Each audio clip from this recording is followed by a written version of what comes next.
minute can open your eyes. One book can open your world. Knowledge gives you power. Read and rise higher.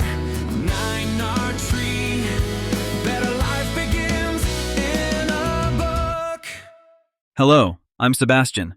Welcome to 9R Tree's podcast. Today, I will summarize and review the book. On Power by Mark R. Levin is a forceful examination of how political authority grows, consolidates, and ultimately reshapes the daily life of citizens. Drawing on constitutional principles, American history, and modern policy fights, Levin maps the pathways through which power shifts from local communities and the individual to distant, unaccountable institutions. He argues that this shift is rarely sudden. Rather, it unfolds through emergencies, technocratic expansion, judicial reinterpretations, and cultural gatekeeping that normalize new limits on liberty. Readers will find a clear framework for identifying where power lives, how it migrates, and why it is so difficult to roll back once entrenched. With a style that blends legal analysis and civic coaching, the book highlights both the dangers of centralized authority and concrete avenues for peaceful resistance, reform, and renewal. On Power serves as both a diagnosis and a field manual for citizens determined to restore self-government, protect civil society, and pass on a culture of ordered liberty to the next generation. I will give you key takeaways from this book.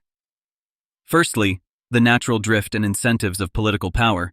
Levin opens by clarifying what political power is, why leaders seek it, and how institutions are structured to either concentrate or disperse it. He details the iron law of accumulation, that power tends to grow unless effective constitutional, cultural, and electoral checks push back. The book shows how crises operate as accelerants, generating public fear that justifies emergency measures, which then harden into permanent practices. Levin explains the ratchet effect, where government expands during turmoil and rarely returns to prior baselines once the crisis passes. He explores incentives that drive officeholders and bureaucracies to protect turf, budgets, and prestige, producing a self-reinforcing cycle. Readers learn to spot the telltale signs of overreach, including vague delegations of authority, mission creep inside agencies, and the use of procedural complexity to shield decision-makers from accountability. By grounding the analysis in constitutional design and human nature, Levin equips readers to evaluate claims of necessity and compassion that often mask open-ended transfers of power from citizens to the state. Secondly, the administrative state and rule by regulation. A central focus of the book is the rise of the administrative state, where unelected agencies effectively make, interpret, and enforce rules that carry the force of law. Levin shows how broad congressional delegations create vast regulatory ecosystems that govern everything from speech and finance to education, health, energy, and small business compliance. He explains how technical rulemaking, guidance documents, and enforcement discretion allow agencies to legislate without the transparency, deliberation, and consent inherent in the constitutional lawmaking process. The book dissects the cycle in which Congress offloads hard choices, agencies expand their remit, courts defer to agency interpretations, and citizens are left with minimal recourse. Levin highlights the economic and civic costs of this model, including barriers to entry for entrepreneurs, the chilling of innovation, and the erosion of local problem-solving. He outlines reforms such as clearer statutes, cost-benefit transparency, rigorous judicial scrutiny of agency claims, and sunset provisions that force periodic review. The chapter teaches readers how to translate dense regulatory talk into real-world impacts on liberty and livelihood. Thirdly, judicial power and constitutional drift. Levin explores how the judiciary can either fortify or dilute constitutional limits.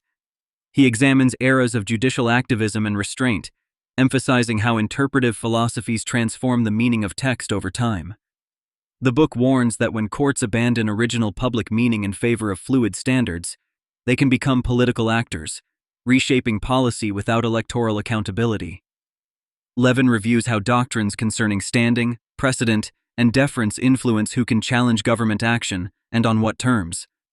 He places special focus on rights that protect dissent, faith, and private property, arguing that these are structural safeguards against consolidation of power.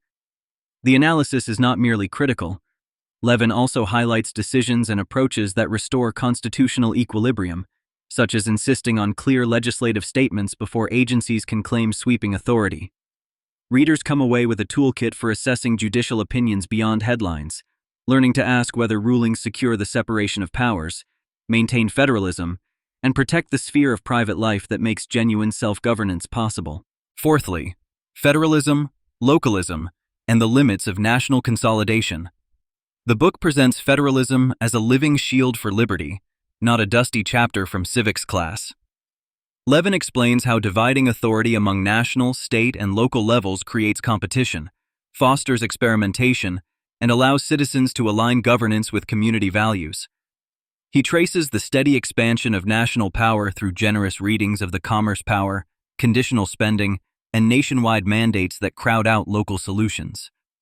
The analysis shows how one-size-fits-all rules often create perverse outcomes by ignoring regional needs and stifling policy innovation. Levin makes the practical case for devolution, returning responsibilities to the levels of government closest to the people and enforcing enumerated powers so that Washington does less but does it better. He emphasizes constitutional mechanisms, litigation strategies, and legislative reforms that can rebalance authority. For readers, this section clarifies why policy debates about schools, policing, land use, health standards, and energy are ultimately debates about where power should reside and how that choice shapes social trust and civic participation. Lastly, culture, media, education, and the soft power of narrative. Levin argues that formal institutions are only part of the power story. Cultural systems in media, academia, entertainment, and corporate boardrooms shape what the public believes is normal, urgent, or beyond debate. The book explains how control of narratives can shift policy without passing a single law, by framing opponents as illegitimate and narrowing the range of acceptable opinions. Levin explores phenomena such as speech codes, viewpoint discrimination, and reputational coercion that discourage open inquiry. He stresses the importance of independent media, classical education, and civil associations as counterweights that protect pluralism and encourage critical thinking. Practical guidance includes building parallel institutions, supporting viewpoint-diverse platforms, and teaching constitutional literacy at home and in community groups. By treating culture as a strategic domain, Levin shows readers how to defend liberty upstream from politics, where beliefs and norms are formed. This perspective empowers citizens to engage constructively, resist conformist pressure, and widen the space for persuasion rather than coercion. In conclusion, On Power is essential reading for citizens, students of government, journalists, attorneys, educators, and policy professionals who want clarity about how modern power actually operates. Levin blends constitutional analysis with practical steps, making the book valuable whether you are new to civic issues or seasoned in public affairs. Readers will benefit by learning how to audit claims of necessity, decode regulatory language, and identify the cultural forces that nudge politics toward conformity. The book stands out from alternatives because it integrates legal structure, political incentives, and cultural strategy into one coherent playbook, then moves beyond diagnosis to offer actionable reforms and habits of citizenship. If you want to defend free speech, rebuild local self-rule, and keep institutions within their proper lanes, this book provides both a map and a method. Choose this volume for its precision, its grounding in first principles, and its focus on what you can do now to preserve liberty in daily life. If you would like to support Mark R. Levin, you can buy the book through the Amazon link I've provided in the podcast description. After reading the book, please let me know what you think and share your thoughts. See you around. 1 minute can open your eyes. One book can open your world. Knowledge gives you power, read and rise higher. 9 or tree, better